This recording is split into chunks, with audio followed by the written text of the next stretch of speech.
Hey, this is Johnny Kelly from Typo Negative in Danzig, and you're listening to the Nothing Shocking podcast. We're putting the band back together. The numbers all go to 11. I'm talking about bands that rock. Led Zeppelin. What about Sabbath? AC/DC. Motorhead. Does that mean it's louder? Is it any louder? Well, it's one louder, isn't it? We're not worthy! We're not worthy! Why don't you just make 10 louder and make 10 be the top number and make that a little louder? These go to 11. I get up off the ground and raise my head. Days like this, think I should be dead. One for Satan, two for me. Let's cheat the devil, it's fun, don't you agree? Welcome to the Nothing Shocking podcast. I'm your co-host, Jeff Untied, and with me in Dog Bowl Studios is my co-host, Coach Nez. You can find the Nothing Shocking podcast on Libsyn or any podcatchers. You can find us on Facebook or Twitter at No Shock Pod. You can also find the Nothing Shocking podcast on Rock Rage Radio every Tuesday evening at 10 p.m. Central Time. We would like to thank Bob Zerl for his technical contributions. Our sponsor is Ragged Records in downtown Rock Island, Illinois, soon to be coming back to downtown Davenport, Iowa. We would also like to thank the Hong Kong Sleepover for letting us use their music for our intro and bumper ending. And tonight's guest is Johnny Kelly of Typo Negative. And Danzig and Black Label Society. Kill Devil Hill. And he recently joined Quiet Riot. And A Pale Horse Called Death. Yeah. So don't forget about that one as well. Hookers and Blow. And Hookers and Blow. We forgot about that. Yeah. How could we? We talked about that in the interview. Yeah, Dizzy Reed, Nothing Shocking podcast alumni. It was a lot of fun. He went by really fast. He good storyteller. Great storyteller. A lover of dogs like you and I, our families are. We talk about that. We all adopt dogs, so it was great to hear that. Well, music news. So yeah, music news. Yeah, music news. I got a Wolfgang Van Halen just recently announced his new band Mammoth, tribute to his dad. Yeah, the song is called Distance. It's a catchy tune. If you're expecting big-time guitar riffs out of this tune, you're not going to get it. This is a tribute song to his father, so it has sentimental value. Nice. It's very catchy. Enjoyed it. Caught up with it 2 days ago. I gave it a good listen, and it was very good. Now let's go to the purchases of the week. So I purchased the new AC/DC Power Up. I know it's it's that age-old formula that they use, but I enjoy AC/DC. It's good power. It's good party rock. Good sentimental value. This album fits right in there with probably Back in Black 2. Sure. And it sounds like AC/DC. Yeah. Right? I also got the new LA Guns. We recently interviewed Kurt Froelich. It's that version with Steve Riley. And the Renegades album? Yeah, the Renegades. And that is awesome. I have had that one in my car player all week. Yeah, and that's so cool because this version of LA Guns seems like it's as strong as the other version of LA Guns. Yeah. So it's good to see. And if you haven't listened to the interview, check it out. Absolutely. My purchase of the week was today. And if you know me, if you've listened to this podcast or follow me on Quad City Rock and Roll Junkies, that I'm a huge East Coast hardcore punk rock fan. Yeah. And my purchases today was The Vanishing Point by Underdog, this will be my, I think, 8th copy of this CD. I also purchased Cro-Mag's Alpha Omega. That's my 2nd copy. And what else? There was another Cro-Mag's CD that I purchased. I can't remember which one it was. It came in a group of 4. And then Uniform Choice, Staring into the Sun. It is my 3rd copy on CD. I own 2 copies of it on vinyl. And I think I have a 45 single from Staring into the Sun. So my love for, actually Uniform Choice is West Coast hardcore punk rock, so that one kind of got thrown in there with the East Coast guys. So, but yeah, that was my big purchases. So cool. Yeah, I'm excited. Some good listens. Yeah, this go straight into the old collection. So, without further ado, let's get to our interview with Johnny Kelly. Good night. Good night.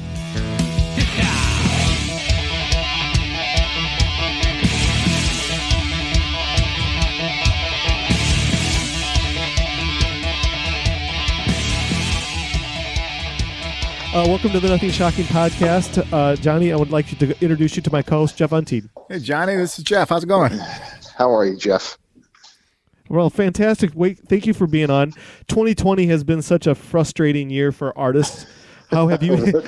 What a shit show, huh? Yeah, exactly. Understatement of the year. We just got done with an interview before yours. It was the same thing. I guess, what have you been doing in 2020 to keep your hands from being idle? Yeah. Well, I've been trying to keep busy. Like for the most part, it's been okay. Not really doing too many gigs. I mean, I've only done a couple this year, unfortunately. Mainly, I've been home doing lessons. Mm. Hang on one second. You there? Yeah, we're here. There we go. Yeah. All right. Yeah, I guess that's not going to work. So you left off. You were doing lessons. Yeah, really. Yeah, for the most part, and just home like everybody else. We did a few shows with Quiet Riot this year, not many. Did one with Hookers and Blow just a few weeks ago in Vegas. That was a live stream show that was happened at a club on Fremont Street. So there was some people there, not many, because of the social distancing thing. But it was like one of the first live shows in Vegas that they've had since all the lockdowns. Oh, so cool. Speaking of Quiet Riot, back in September 9th of 2020, it was announced that you had joined Quiet Riot as the replacement for Frankie Banelli. What is the status of Quiet Riot going forward with no original members from that Mental Health album? Well, I guess it's pretty safe to say we probably won't be making any new music. It's more or less along the lines of, we'll go out, we'll play shows. It's more or less like a celebration of the guys that aren't here anymore. Mm-hmm. And that's really it. Just going out, playing shows, playing those, those classic songs that everybody, grew up with, and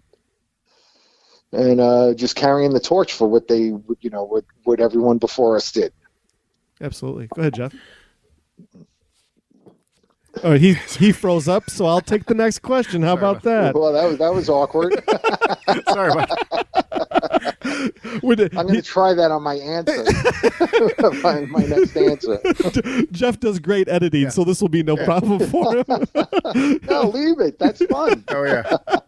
Totally organic. All right, I got my question. Yeah. Sorry, gathered my thoughts there for a second. So after he was talking about filling in for Quiet Riot drummer, you've also replaced another famous drummer in Vinny Appice when you filled in for Kill Devil Hill. So is there any what do you call that pressure to fill in after some of those drummers? Well, pressure. I don't know if it was pressure. I mean, there is a certain like for fans of those drummers and those bands, there was a certain expectation. Yeah. So you have to, you kind of, there's a responsibility that comes with that. And, like if it wasn't something that I was capable of doing, for starters, I wouldn't be there. They would, they'd be like, all right, well, you kind of suck, but we'll use you anyway.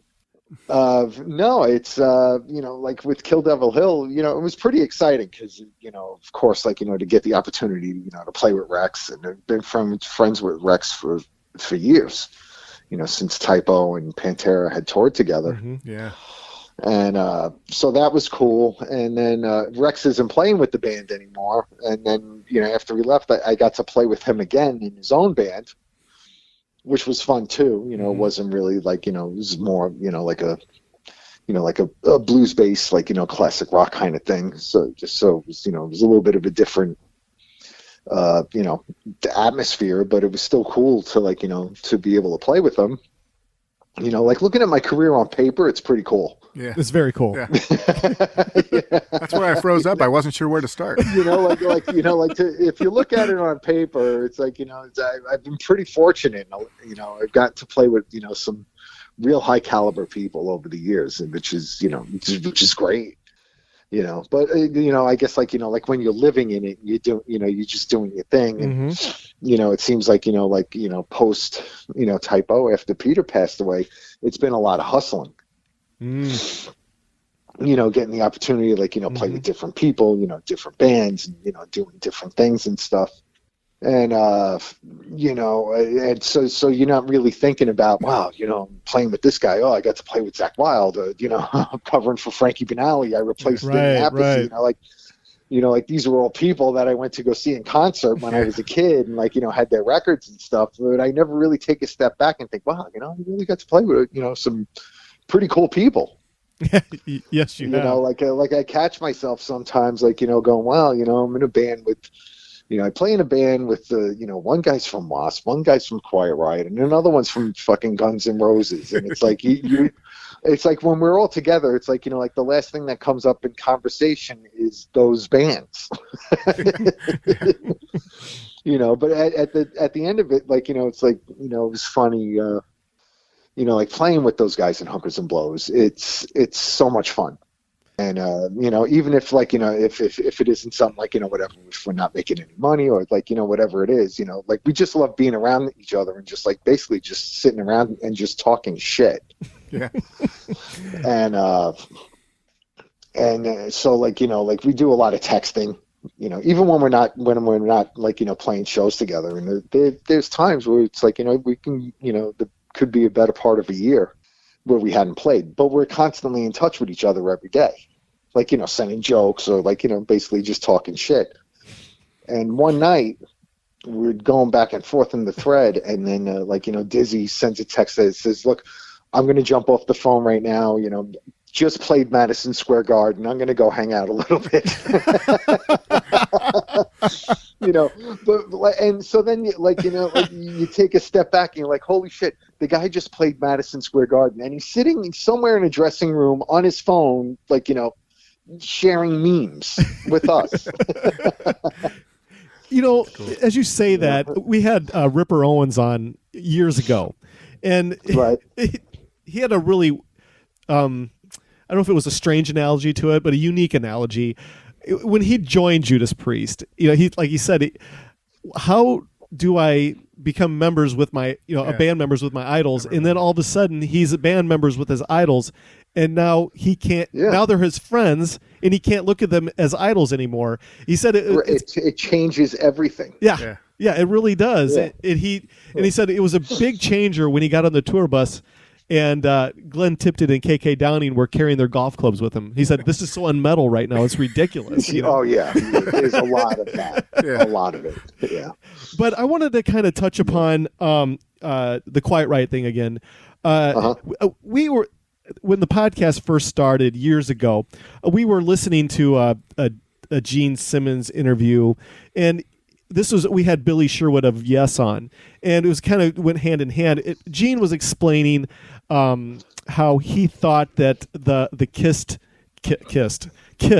brand could live without any original members. It could still go. Yeah. It could still go with replacement musicians, and it could still be this machine and brand. And we asked Billy Sherwood that same question because, in essence, that's kind of what is happening with Yes right now. They're really dwindling down to any original. There aren't too many left. Isn't there like two versions of it now? There's like the John Anderson one, and then right, Steve Howe will not play with them or something, and then Chris Squire passed away. Right. I know there's like a bunch of weird stuff going on there. Right, and Billy Sherwood, even though he replaced Chris Squire. He really felt as though that the Yes brand, I kept saying it brand instead of band, because in essence that's what they are these days. Go ahead. Finish what you're saying. These situations are sustainable with prolific musicians, and it doesn't have to be any original members. It doesn't even have to be any secondary members. It could be on the third generation of members. What is your thought on that process? I think depending on the band and depending on their I guess their body of work. Sure. I mean, there are some bands that they won't have any value at all with all the original members. Nobody's going to want to see them.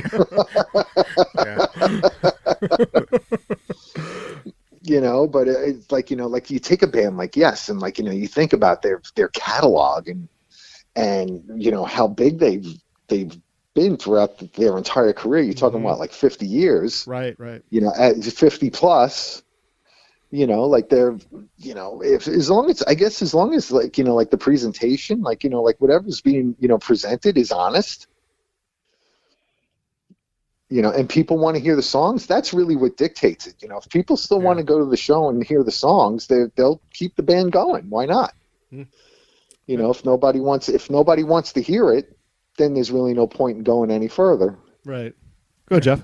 We'll take it back to your maybe songwriting process or recording with some of the different bands. Like, how has it been different recording with Danzig than recording with Typo Negative?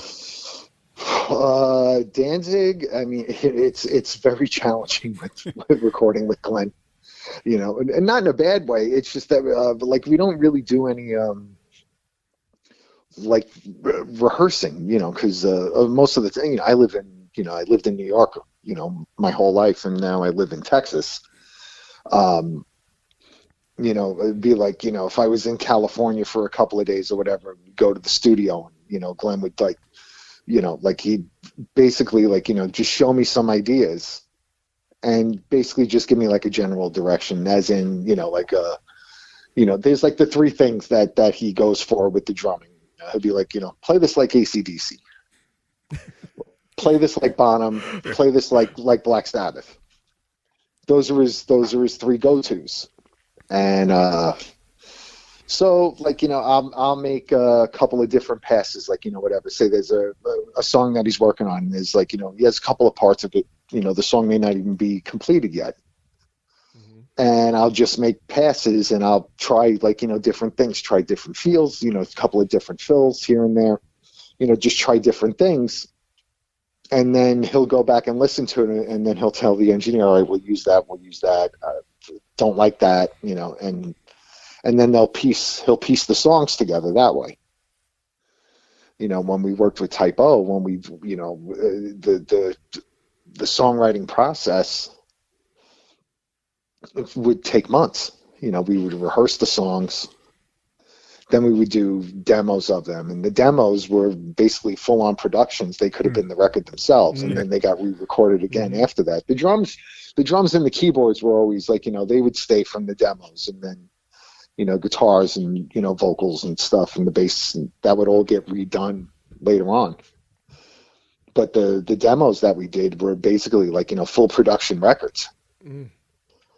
And then it was like, when the records were, when that part was finished, then it was, it was just a matter of just, replicating what was done on the demos, but in a more professional environment, better studio, better equipment, that kind of stuff. But there was a lot of time put into songwriting. You've worked with big personalities, big persona, big time ego and frontmen and what have you. And, that goes along with working with Glenn Danzig or Peter Steele. I guess, how has that molded you as far as, adaptability goes when it comes to playing live, recording, with these different characters, and these guys are characters in their own right. Yeah, they are, and, when you're, working alongside somebody, and then, like what you'll see from someone saying like an interview or how they want to be, portrayed. A lot of times it's, it could be basically two different people. Peter was basically the same person no matter what was going on. He was the same, and it was, I knew Peter. I met him when I was a teenager, and we were friends for years before I even joined the band. And and then I worked for the band, for a little bit. So there really wasn't that like, with Peter, well, with Typo, there wasn't that like, employee employer, relationship. Everybody else that I've played with, pretty much, it's like, like they basically like, I work for them. So it's not like, I can't, sit around and like, whatever dictate, I think it should go this way. I think we should do this. I think, like whatever, this should be this way. It's basically, here's your work.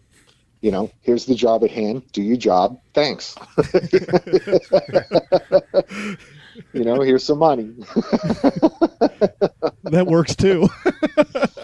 You know, but I mean, like, you know, it does take, like, you know, I keep on saying, you know, a lot. So do I.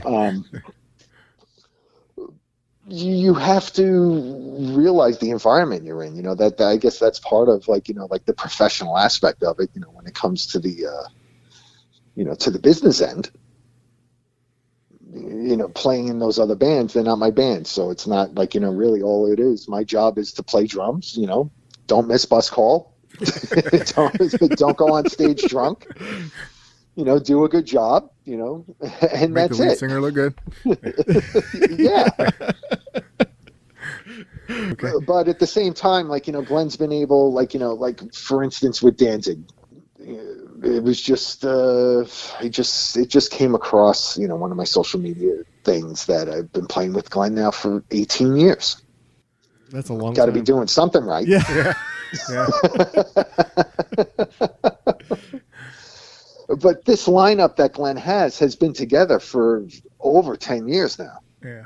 And I really think it's the, you know, the people themselves. And I think it's because we're all East Coast guys. So we have the same kind of, you know, sarcasm, you know, sharp-tongued wit, you know, the constant, like, you know, ball breaking of each other and stuff like that. So I think like, for Glenn, he's gotten a lineup where he's in a comfort zone, and he likes the idea, especially with us. For instance, we haven't played together in 2 years. Like, the last week was like literally 2 years since we played the last Danzig show. Glenn was busy before the lockdown. Glenn was busy with doing Misfit shows, and he was working on a movie. So, you know, we haven't played. But Glenn could call us up tomorrow, and we could have a show next week, and we'll be able to, you know, do, like, you know, a quick rehearsal, and we'll be able to go out there, and 9 out of 10 people wouldn't even know that we hadn't, you know, been in a room together in 2 years. Yeah, that's awesome. That is cool. Yeah, so he likes that. Yeah. I mean, who wouldn't? Yeah. Like, I say that to Steve. I tell Zing that all the time. I was like, it doesn't get worse. I was like, it doesn't get better, but it doesn't get worse. It's like, it's always the same, and it doesn't matter if we rehearse for 2 weeks or if we rehearse for 3 hours, which we've done that, where we hadn't been together, the band hadn't played together in months. And, you know, there was, like, whatever, a flyout date. We go do a quick, like, afternoon of rehearsal, go fly to the show, play the show, and it was like we'd been on tour for, you know, 2 months. Yeah. It was, I sit there and I scratch my head. I was like, how did that happen? That's a nice, and that is such a luxury for you guys to have that, you know. It's a good thing, you know, for sure. You know, at the, you know, like Typo was kind of like that too, because we had been playing together for so many years. We, you know, when we would have a tour coming up, we would only rehearse for like a few days, maybe a week. You know, like, get the crew guys, you know, fly them into town, and, you know, get acclimated to having, you know, a set, you know, and just running through the songs. We'd run through the songs a few times, and then that was it. We were on a bus, and we were flying, you know, whatever, driving to the first show. Yeah. Jeff, take the next question. All right. So I'm a big fan of covers, and when bands do them in their kind of a unique way that make them sound like they wrote them. One of the first covers I remember from Typo Negative was "Cinnamon Girl" from Neil Young. Right. What can you tell us about your process in picking a cover, or some of the ones you've recorded? A lot of stuff. Well, the ones that we had recorded, they all came from Peter suggested them. Yeah. He was like, I want to do a cover of this song. And for instance, Cinnamon Girl, that started out when we were going on tour with Queensryche. Peter wanted to do a cover of Cinnamon Girl for the live set. So we came up with with a rendition of it, and we were just performing it live. And then when the tour was over and we were going to start working on October Rust, we wound up doing a version of it. We recorded a version of it for the record. I can't remember if it was something that was like the intention was to use it for something else, or somewhere else down the road, or if it was recorded specifically for the record. But I just remember, like we did a version of it, and then it wound up on the record, then it wound up becoming a single, but it just started out as something to just play during the show live. Cool. Which was like, we really weren't, throughout most of our career, we were kind of like, a really ugly wedding band.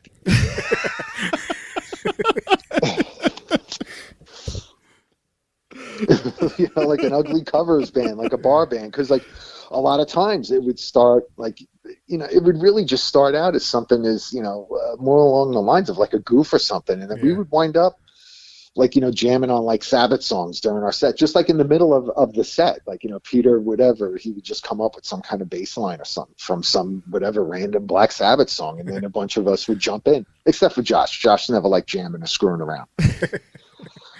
He would like walk off stage, go get a drink, go have a cigarette or something. And we're sitting there acting like idiots. Yeah.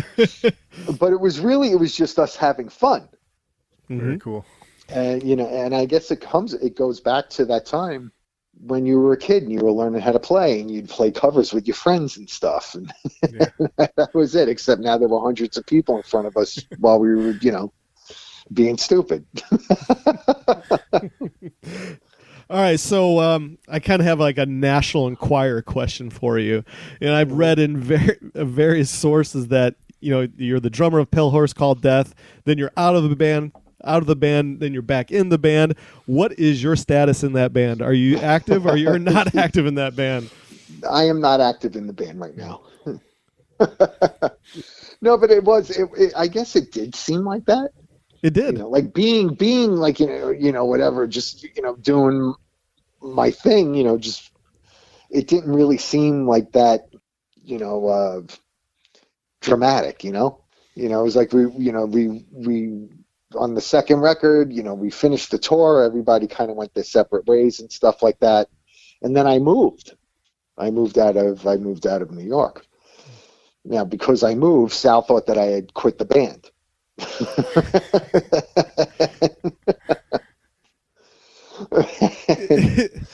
And he saw me. I was rehearsing with Kenny in Silvertomb, because we all rehearse at like the same rehearsal studio in New Jersey. And I go up to New York often. I still have family there. I work there, and so I go up to New York often. So I was at rehearsal, and the Pale Horse, they were working with another drummer, and they were in the room like after us or before us. Like, it's an hourly rehearsal room. So we were like, we were in the room, and Sal sees me. He's like, "What are you doing here?" I was like, "Oh, I'm rehearsing. What's up?" I'm rehearsing with Kenny. He's like, you come up here? I was like, "Yeah, dude, I come up at least once a month." He's like, "Oh shit, I had no idea." But and the next day he called me, "Hey, you want to play back? You want to come, play in the band again?" And that's how I wound up coming back. Cool. But then after, after the last, what did we do? We went to Europe last year. No, was it this year? I can't remember. We were I think it was before Christmas. Yeah, in the fall. Yeah, we went to Europe. We did a few weeks in Europe. And then after that, when I got home, I was just, making some changes and stuff. And I was like, we kind of did what I set out to do with the band. And that was it. No drama. Is it just kind of one of those things where with artists, when a window of a band, hey, if I'm here for 2 albums or for 2 tours or whatever it is, and I never like when I like with anything that I do, or like with any band that I play in, I don't really look at it and say, all right, here's my 3-year plan, or my I'm gonna just I'll do 1 record with this band, and then I'll go whatever. I don't operate that way. I just float, like whatever happens, wherever the wind takes me.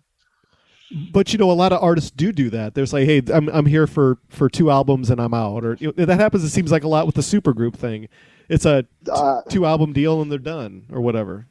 Well, that's if they know that they have that going on. Mm-hmm. That they whatever. I guess they're signing a contract, so that they're obligated. They're making a commitment, so they know that they have to do that at least make 2 records. there's, anything that I've been a part of, since Typo, it hasn't had any bearing on me. In 2011, you replaced Will Hunt of Black Label Society for the European portion of that tour. Can you talk a little bit more about that opportunity that you had? How long did it last? What was that? That was that tour. I was with them for a month. Oh, so not very long. No, I did that tour with them. They were on tour in Europe, and Will also plays for Evanescence. Right. And before he went out with Black Label, there wasn't any scheduling conflicts, and then he got a call and was like, you need to be back in the U.S. by whatever date it was. You need to be back here. And then so Will called me to ask me if I could cover for him, finish that tour, because he had to go back home. Because online sources state that Will Hunt was injured, and that's why you had to take over for him. So that's false. No. He had to go home. Yeah, he had other things, other things that he had to take care of. No, he wasn't hurt. So that's the first I'm hearing of that. That was almost 10 years ago. That was the first time I've heard that. It would actually it had said, I read it this morning when I was kind of looking over some stuff, that he was suffering from, I believe, back pain or something to that nature, and then he had to take a medical excuse, and that's when you came in to save the day. No, he called me up, and he had to go home, and that was it. It was a scheduling conflict that he couldn't get out if he couldn't sort it out. There you go. Cool. All right, go ahead, Jeff. What's either one of the largest or one of your most favorite live performances, like venue, like where you played? The largest one we ever played, I think, was Woodstock in Poland, which was like, at the time, it was like, it's gone on to like, be like this really big thing, but it was like one of the first ones.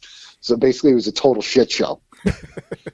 But there was 250,000 people there. Awesome.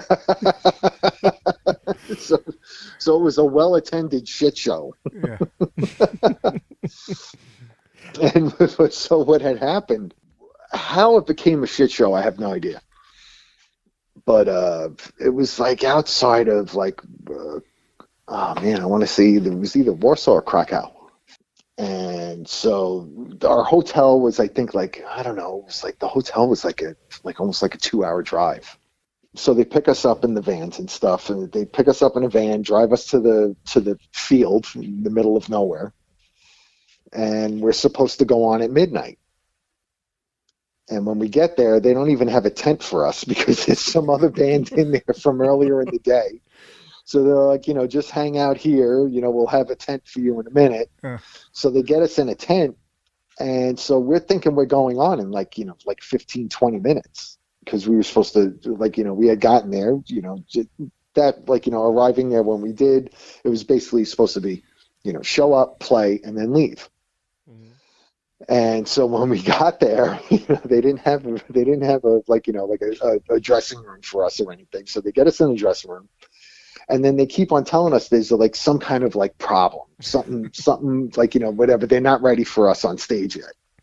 So the guys start drinking. We were supposed to go on at midnight. We went on at like 2:30, 3 o'clock in the morning.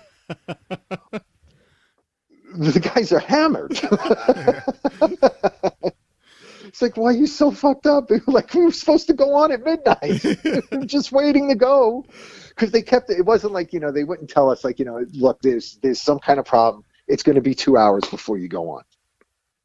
It'd be like, we'll be ready in 10 minutes. So they were telling us for like, 2.5 hours, we'll be ready in 10 minutes.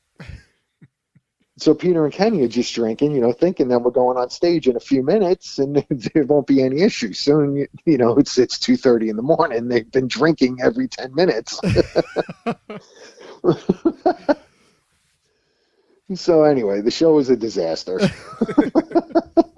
That was the biggest show we ever played. That's awesome. You obviously are a New Yorker. You got to be a part of the New York rock and roll scene, the CBGBs, the Max's Kansas Cities. that are no longer with us anymore. And we had a lot of that stuff. You know what? I was kind of young. I missed it. I never went to Max's Kansas City. Oh wow. No, it was what was it called? The first time I had gone there, it was called Tramps. Oh, okay.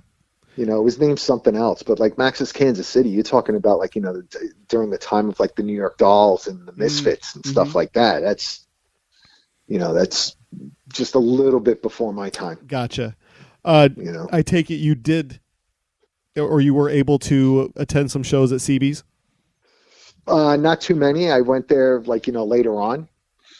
You know, I never, like, you know, I was aware of what was going on at CB's, like, you know, like with the hardcore scene and stuff like that. And they were doing like, you know, like the matinees and stuff like that. But I never went to one, you know, like the couple of times I went to CBGB's, I was kind of, you know, and I kind of look at it as unfortunate, even though the place was like, you know, it has the historical value. The place was a dump. Isn't that what made it historical though? Yeah. No, what made it historical was all the bands that wound up coming out of there. Sure. That gave it, that validated it. But the club itself was a dump. You know, but when you have bands like the Ramones, Blondie, and the Talking Heads and stuff like that playing your dump, then it kind of is like, you know, then it becomes this, you know, part of, you know, rock and roll you know, culture. But the place was a dump. You know, and as you say that, and then it was a place that was a dump that was charging like, you know, like midtown prices for drinks.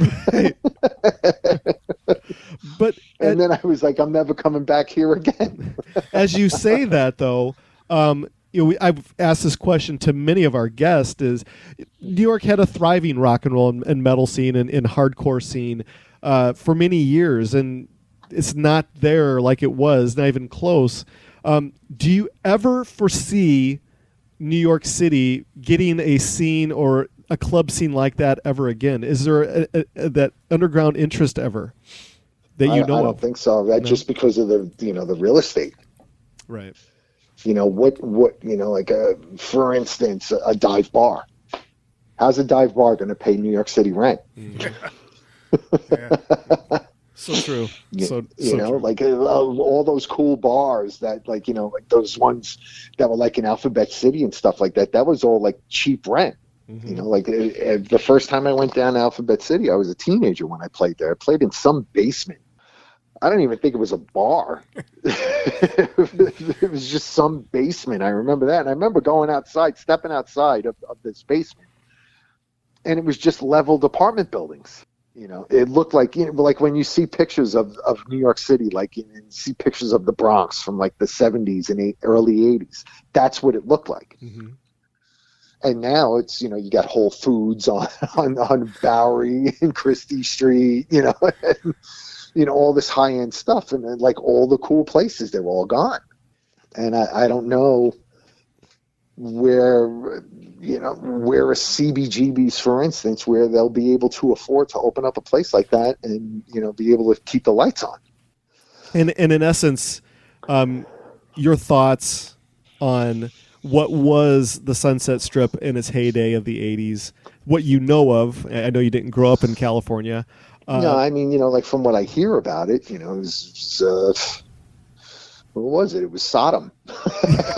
It was, you know, I mean, as a kid, when I was a kid, I always wanted to go to LA because a lot of the bands that I grew up liking and stuff, they were all, you know, how they all, you know, had that love affair with California. And I always wanted to go there. And the first time I went there, it was with Type O. I was working for Type O, and Kenny and I were walking around the Sunset Strip, and it was still, that was like the tail end where they were still, like, you know, hanging out all over the street, like, you know, giving out flyers and stuff like that. And Kenny and I were like, this is it. this is what they've been talking about. We were so bummed out. But as far as a renaissance of that nature ever coming back to a popular culture, LA's going through the same thing now. Right. You know, like a lot of the places on Sunset Strip, they're all closed. You know, a lot of the clubs that they had, they were closed. And, you know, like there's still, like, you know, there's still rock and roll bars and stuff like that in LA, unlike New York City. but I don't know as far as like a scene. I mean, it's hard to say. The scene now is on social media. It's such a shame, It's hard. I kind of get a feel of it too, because like some of these other bands that I play in, they're like, even though they have the pedigree from other established bands, it's still new bands. Mm-hmm. And everything now is like, there isn't any word of mouth. When I was a kid in high school, you had one magazine, like two magazines in the States, and you had Kerrang that came out like, once a month, and you went to the record store to buy Kerrang. You couldn't buy it anywhere. Right. There wasn't, it wasn't getting played on the radio. There wasn't, like, shit, Brooklyn was like the last place to get cable television, so we didn't even have MTV until like the end of the 80s. I'm not joking. I used to, friends of mine, guys that I played in bands with and stuff, they lived out in Long Island, and they used to record Headbangers Ball for me, and on a VHS tape, and I would watch it during the week. Yeah. And that's crazy because MTV's origins was New York City. So yeah, Brooklyn was like the last place, and Brooklyn was like one of the last places to get a 7-Eleven too. Oh, I'm not joking. I had a driver's license before we had a 7-Eleven. I used to have to drive to Queens to go to a Taco Bell. Was there no commercialization in corporate commercialization? Well, I mean, there was the mall. You had the mall. There were record shops and stuff like that, but there wasn't like this like mom and pop shops were still, I guess, a thing. Wow. And you had like you go to the deli, you go to the grocery store in the corner. You didn't have to go to for a 7-Eleven. I mean, now there's 7-Elevens everywhere. But I remember it being like, I was like almost, I don't know, 19, 20 years old, and we finally got a 7-Eleven. We would go there and just buy Big Gulps and shit because you could. And you're like, wow, this is awesome. Yeah, it was a big deal to ride our bikes down and get a pop and a candy bar. Get a Big Gulp and like nachos. Yeah. And like we were piling into, come on, let's go to 7-Eleven. This is awesome. It was awesome for kids, of all ages. But I have two more questions for you because I know we've taken a lot of your time up. But no, it's fine, dude. I'm having fun. Oh, thank God. That's good. I guess the question I have is Chuck Biscuits, known punk rock drummer of the Gods, what have you. Right. Played in Black Flag, Danzig, Social Distortion, The Germs, I believe. Yeah. And on and on and on. As far as you, as a drummer, getting in and playing, the Danzig stuff when Chuck was there, Chuck was such a, I don't know, what do you want to say? Such a showman on the drums. Was it a challenge for you to, at all, to play Chuck's stuff back with the early Danzig stuff, or is it? Yeah. I mean, I'll just put it out there right now. There's no way that I can match his showmanship. Never. So it's like, it's just, he was so over the top visually. It's like, you don't even, there's no point in even trying, because like, I don't even know how to explain it. Cause it's like, you'd look like an idiot trying to do that. I would look like an idiot trying to play like, perform like Chuck Biscuits.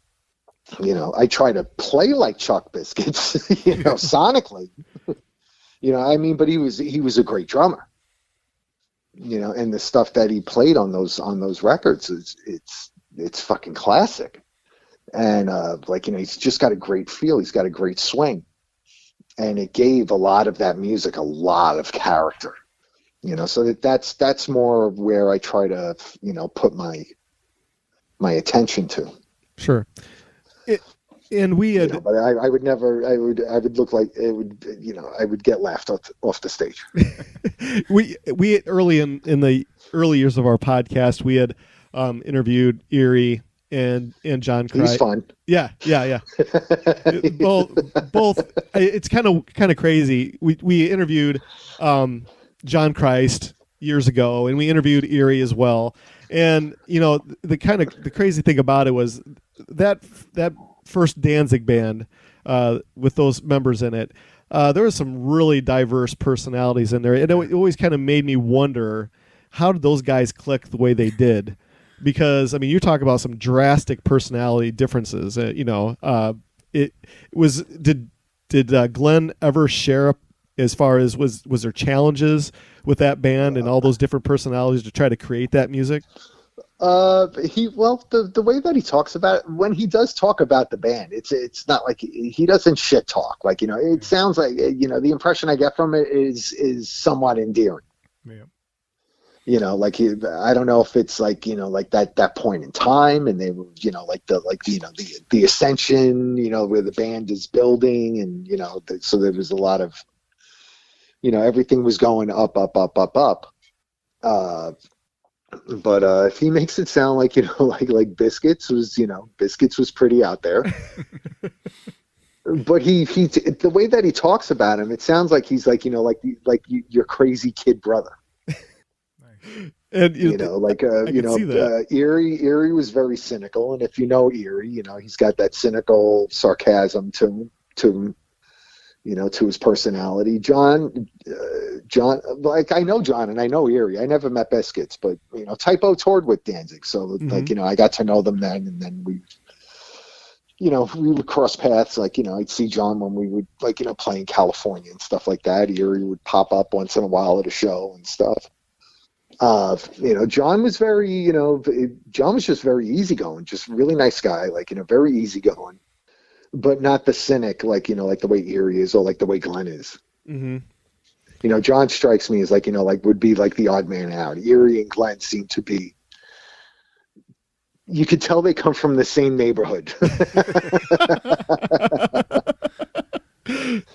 But that's like, like I was saying, like with this lineup, like Steve, has his history with Glenn too. And, and we all come from that New York, New Jersey, part of the country. Mm-hmm. And there's a certain type of, persona, like a certain character that's produced from that environment. So I think that's why we get along so well. Oh, very good.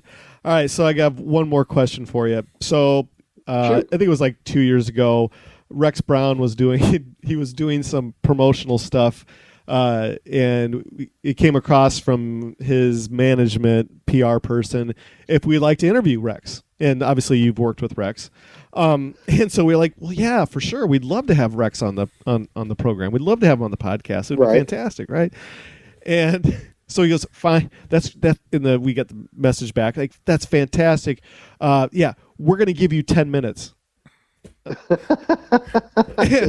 So you got a 10-minute interview with Rex, right? So when I got the news that night, I was over at our podcast studio was at a different location. So we always would kind of do some talking back and forth, and this was with my old podcast partner about hey, what was the plan? And he's like, yeah, we got the request in from Rex, and he's like, he's going to give us 10 minutes. And I said, what do? Say welcome and goodbye? Get your station ID. Thanks, Rex. Is it one of those things with Rex is that, in this is, is it not much into doing media and PR stuff for himself? Is it just one of those things like, I just want to tell you this is what's coming out and be done with it? Or what is the story with Rex? He seems like a man of few words. He is a man of few words, unless you're you're hanging out with him. Like when I talk to him on the phone, we'll talk on the phone for like an hour and a half. Oh, okay. But we won't talk to each other for months. Rex likes to talk with his guitar. Yeah. Fair enough. And, that was just one thing I just kind of, for all these years now since we've started this, we're 184 episodes into this, and I think it was like in around episode 20-ish or something like that. I was excited. Hey, Rex Brown. What year was it? Ooh, let's see. We're in 220, so I'm guessing it was like 2017, maybe 2017, maybe. I'm thinking when his solo album came out. Oh, when the album came out? Yeah, I think so. It was something like that. Yeah, it was because I know he was doing a lot of press for that. Yeah. No wonder why he was doing a lot of press for it, because he was given 10-minute blocks. So he's doing that's it. I guess he was trying to do it all in one day. Quadruple the amount or whatever. So, but anyway, maximizing your time. It was like like the Flash of DC Comics. It was like, man, let's get this in and out. But I've been in situations like that where we've done like when we were doing press for like Typo Records. Mm-hmm. And what they would do is they would break the band up. Like they would send us to Europe to do European press, and they would split the band up. And I would always go with Peter, and Kenny and Josh would go together because you can't put Kenny and Peter together because they get nothing done. they just get shit faced. So we figured it out that they have to be separated. So I would go with Peter because I always had a good calming effect on Peter, and Josh would get stuck with Kenny. And so we would go, for instance, and they'd have us jumping around the continent. So we would be be in Paris one day, the next day we'd fly to London, and, Nice. Whatever, go to Germany. And what they would do is they would line up a bunch of interviews, and the way it would work was we would just be sitting in a hotel room, and journalists would just come in one after the other. Take a break for lunch or something like that, and they would have us come in. So they, for the most part, they were all very brief. Not like this, for instance. It wouldn't be like this, where it's there's no time limit or anything. It's Sure. like in everybody. Mm-hmm. It was longer than 10 minutes, but it was pretty short. Well, we get a lot of interviews where the PR people will set it up and they'll say, hey, this is we can give you between 20 to 30 minutes or 30-minute max or whatever it is. We've had that with various artists. We traveled to Chicago to do some interview work with Mike Portnoy, and we got to go back in the green room and they give us 30 minutes and what have you. So that's very normal. But I had never seen a PR and management come at us with 10 minutes before. Are you kidding me? But that does sound unusual. Well, I guess it's you got to weed out the the filler questions and get to the meat of everything. You have 10 minutes, make it count. I guess so. That was it was also like when we got an offer to do some Gore stuff, but we could only interview the members of Gore as their persona of Gore individuals, whatever it was. I said to the PR person, I said, don't you think that's kind of like interviewing a Muppet? I was like, you're really not getting to the person, it's to the character, and you're never really getting. Well, that's what Gore is. Yeah, exactly. Yeah. So I would be disappointed if they were just in their civilian clothes. It's like interviewing Bruce Wayne instead of Batman. Exactly. But as far as when you're doing something on where it's an audio only, and there's no visual to this at all. There is it does, because when they're in character, that'll come across even in an audio interview. Even the way that you treat them as the journalist, you'll approach them differently. You won't be like, so what high school did you go to in Virginia? Exactly. Your questions are gonna be on Antarctica, not Virginia. It's not gonna be about Richmond.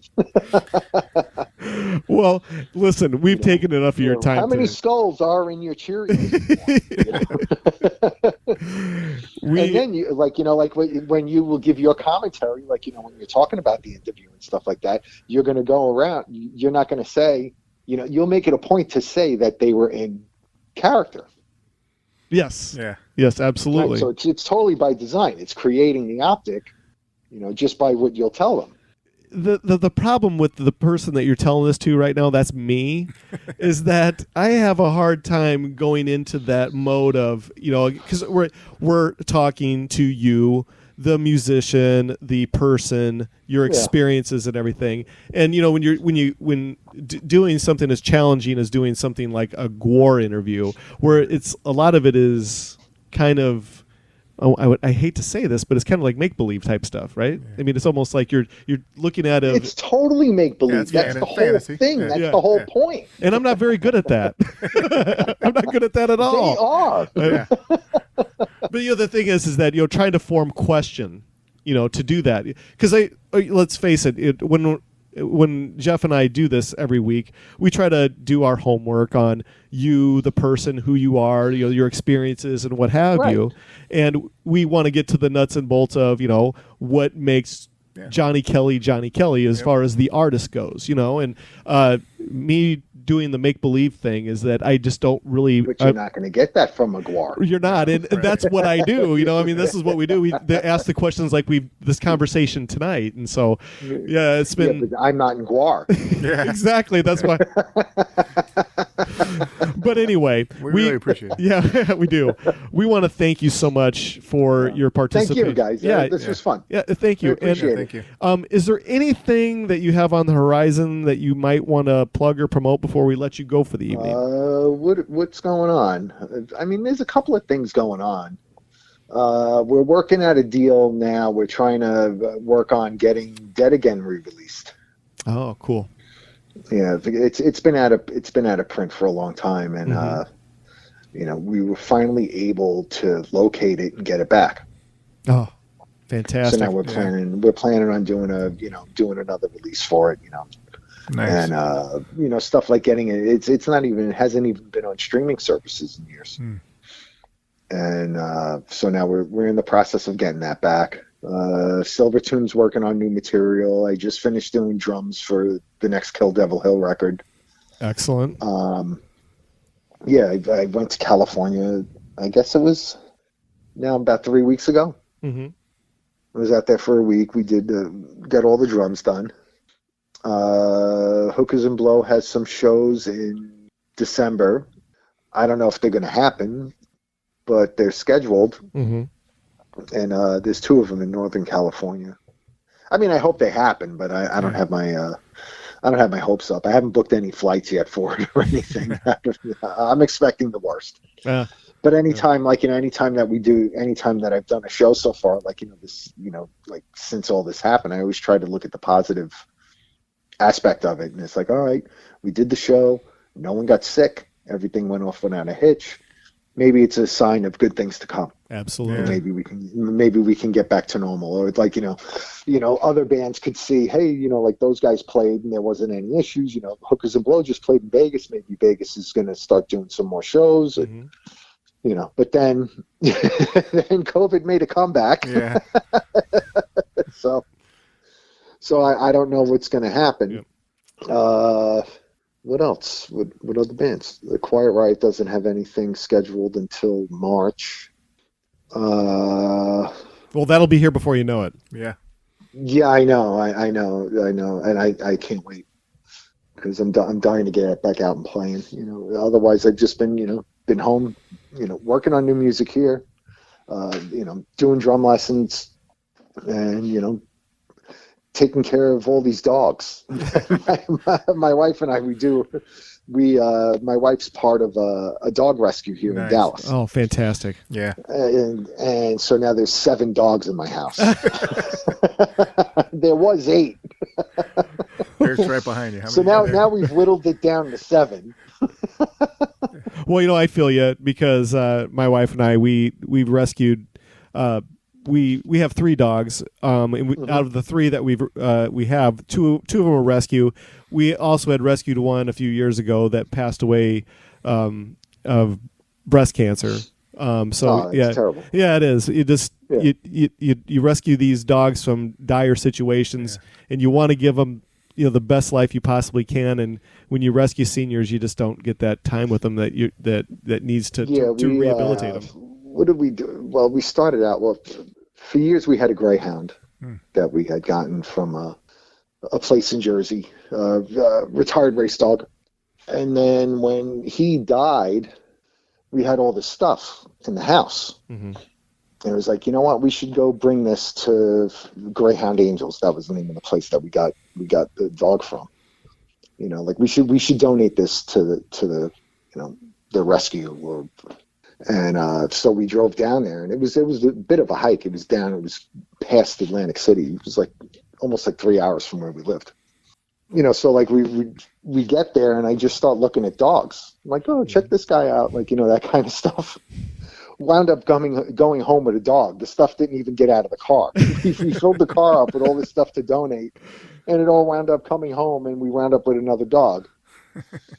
And then when we moved down here, my wife wanted to get another dog, and we got this Chihuahua that was at the shelter.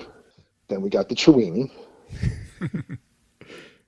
And then my wife started getting involved with this dog rescue here in Dallas called Rescue Row.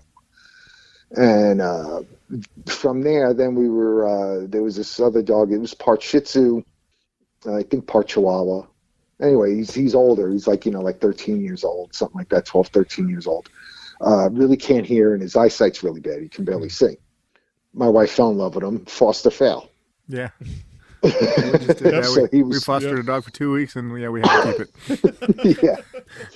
So Simon is now part of our family, and then in between that, there's been a number of dogs. I mean, they're all success stories. A lot of these dogs, some were knocking on death's door, and we've been able to nurse them back to health, and now they're living great lives. And my wife's really particular about who she lets these dogs go to. Mm-hmm. And then another dog that we have, Lita, who I couldn't let go. She's like 5 pounds. She's like this little tiny Chihuahua, and she's basically she's a long-term. She's hospice. She has heart failure. Oh. And she's like, I don't know, maybe 6-7 years old right by now. But I don't know. Eventually, it's going to happen. But this dog's doing great. Fantastic. And she went to a home, somebody was gonna take her on, take them. And the mother had Alzheimer's and let the dog out of the house and didn't even know it. Oh. Mm-hmm. So Bernadette, my wife, brought her back home, and they got a couple of applications and stuff. And then I was like, no, let's just keep her. So that was 4. That's number 5. Yeah. And now we have 2 other ones here that we're fostering, two small Chihuahuas. Oh, excellent. Yeah. Well, that is all we have for you tonight. We want to. We'll have this episode up and running for you in about 2 weeks, and when it's all edited, when Jeff, the editing wizard here, is done with it, we'll have the link, and I'll send it to you directly. And yeah, cool. That'd be great. And if you could share it to your social media, that'd be fantastic. Absolutely. Yeah, we really appreciate you taking the time with us. Yeah, thank you so much, man. This was a lot of fun. We appreciate it, and if you ever want to come back on, you know me on social media. Yeah, whenever you want to do it, or if I have something, if I actually have something going on. Yeah, absolutely. Or if that'd be nice. Yeah, or if you just want to come back on to talk music or do an intro with minutes. Yeah, do an intro with us for 10 minutes. Right. I'll fit you in. Or if you want to do it, exactly. If you want to do an intro with us about another artist that you've worked with or that whatever, I can always just say, hey, we're doing this person this week. You want to come do an intro with us? That'd be fantastic. That'd be great, man. Thanks. I appreciate it. Yeah, absolutely. Well, thank you so much, and have a great night. All right, man. Thank you, care. guys. All right. Bye-bye. Bye-bye.